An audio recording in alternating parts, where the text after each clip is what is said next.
नाजरीन, ये बर्र-ए-सगीर पर बरतानवी दौरे हुकूमत की बात है। 1923 में एक इंतहा पसंद हिंदू राजपाल ने रसूल अकरम सल्लल्लाहु अलैहि वसल्लम की शान में एक नहायत गुस्ताखाना किताब तहरीर की।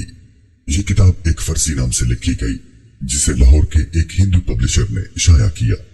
किताब में इंतहाई नाज़ेबा बातें दर्ज थी, जिन्हें कोई भी मुसलमान बर्दाश्त नहीं कर सकता था। किताब की इशाअत से पूरे बरसीर के मुसलमानों में शदीद गम और गुस्से की लहर दौड़ गई।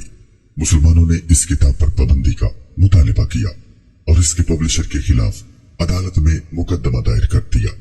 सेशन कोर्ट ने किताब के लिखारी राजपाल को मुजरिम करार देते हुए सजा सुना दी, जिसके बाद लाहौर हाई कोर्ट में इस सजा के खिलाफ अपील दायर की गई तो समाअत में मुजरिम राजपाल को इस वजह से रहा कर दिया गया कि उस वक्त मजहब के खिलाफ गुस्ताखी का कोई कानून मौजूद न था। मुसलमानों ने हाई कोर्ट के इस फैसले के खिलाफ पूरे मुल्क में तहरीक शुरू कर दी। लाहौर का 19 साला एक गरीब बढ़ई इलमदीन अपने दोस्त रशीद के साथ लाहौर की तारीखी मस्जिद वजीर खान के सामने इस हुजूम में मौजूद था, जो हिंदू राइटर राजपाल के खिलाफ नारे लगा रहा था। जज्बात का एक तलातुम था जो हुजूम के नारों की गूंज में उमड़ रहा था। इमाम मस्जिद ने इंतहाई दर्द भरी आवाज में कहा, मुसलमानों, शैतान राजपाल ने अपनी किताब में हमारे हुजूर अकरम सल्लल्लाहु अलैहि वसल्लम की शान अक़दस में गुस्ताखी की है और अदालतों ने उसे बरी कर दिया है, जिससे इस्लाम दुश्मनों की हौसला अफजाई हुई है। इमाम मस्जिद के ये अल्फाज गाजी इलमदीन के दिल में उतर गए और उसने उसी वक्त फैसला किया कि वह गुस्ताखी रसूल सल्लल्लाहु अलैहि वसल्लम को वाज़िले जहन्नुम करके ही दम लेगा। उसने अपनी इस ख्वाहिश का इजहार अपने करीबी दोस्त रशीद से किया। वो भी राजपाल को इस गुस्ताखी का मजा चखाना चाहता था। दोनों दोस्तों ने इस मसले पर 3 मरतबा कुरानदाजी की और तीनों मरतबा इलमदीन का नाम आया। आखिरकार रशीद इलमदीन के हक में दस्तबरदार हो गया। अल्लाह ने ये सादत शायद इलमदीन के ही नसीब में लिखी थी।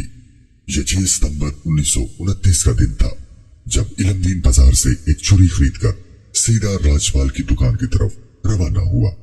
राजपाल अभी दुकान पर नहीं आया था। इलमदीन ने उसका इंतजार किया और जैसे ही राजपाल अपनी दुकान में दाखिल हुआ तो इलमदीन ने छुरी से उसके सीने पर जोरदार वार किया, जो उसके दिल में पवस्ता हो गया। राजपाल मौका पर ही ढेर हो गया। पुलिस ने इलमदीन को उसी वक्त गिरफ्तार कर लिया और उस पर कत्ल का मुकदमा दर्ज करके केस चलाया गया। अल्लामा इकबाल की दरखास्त पर कायदे-ए-आज़म मोहम्मद अली जिन्ना ने इलमदीन का मुकदमा लड़ा। कायदे-ए-आज़म ने एक मौका पर इलमदीन से कहा कि वो जुर्म का इकरार न करे। गाजी इलमदीन ने कहा कि मैं ये कैसे कह दूं कि मैंने ये कत्ल नहीं किया। मुझे इस कत्ल पर निदामत नहीं बल्कि फख्र है। कोर्ट ने इलमदीन को सजाए मौत दी। कायदे-ए-आज़म मोहम्मद अली जिन्ना लिबरल तसव्वुर किए जाते थे और उस वक्त हिंदू मुस्लिम इत्तेहाद के बहुत बड़े हामी थे। हिंदू अखबारात ने उन पर कड़ी तनकीद की, लेकिन कायदे-ए-आज़म ने इस तनकीद को रद्द करते हुए कहा कि मुसलमानों के लिए हुजूर अकरम सल्लल्लाहु अलैहि वसल्लम की ज़ात मुबारका हर चीज से बढ़कर है। नाजरीन, 31 अक्टूबर 1929 को गाजी इलमदीन शहीद की सजाए मौत पर अमल दरामद का दिन है।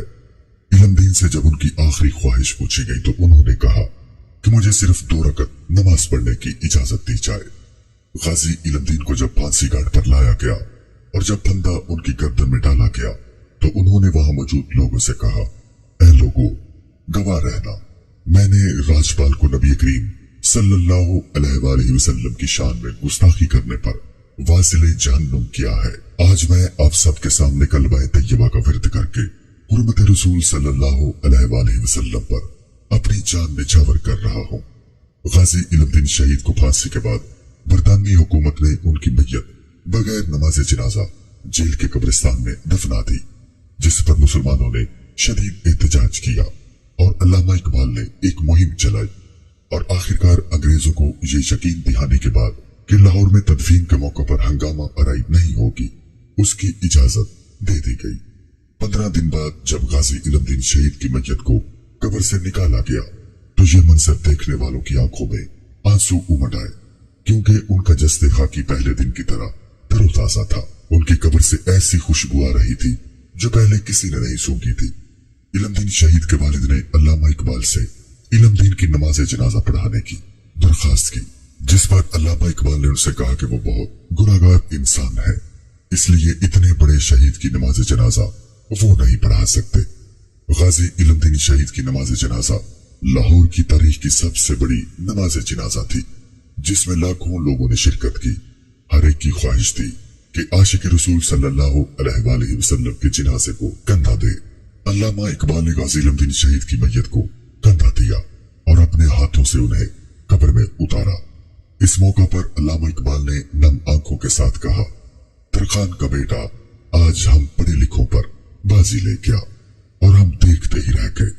علم دین شہید کی پھانسی کے بعد ایسے حالات پیدا ہوئے جس کے بعد انگریزوں کو قوانین میں تبدیلی کرنا پڑی اور کسی بھی مذہب کی توہین کو جرم قرار دیا گیا، اور اس طرح ایک نوجوان کی قربانی قانون میں تبدیلی کا پیش خیمہ بنی۔ آزادی پاکستان کے بعد توہین رسالت صلی اللہ علیہ وآلہ وسلم کے قانون کو پاکستان پینل کوڈ کا حصہ بنایا گیا، اور 1982 میں اس وقت کے صدر جنرل ضیاء الحق نے اس قانون میں ترمیم کرتے ہوئے قرآن کریم کی توہین کی سزا عمر قید، جبکہ حضور اکرم صلی اللہ علیہ وآلہ وسلم کی توہین کی کم از کم سزا موت رکھی۔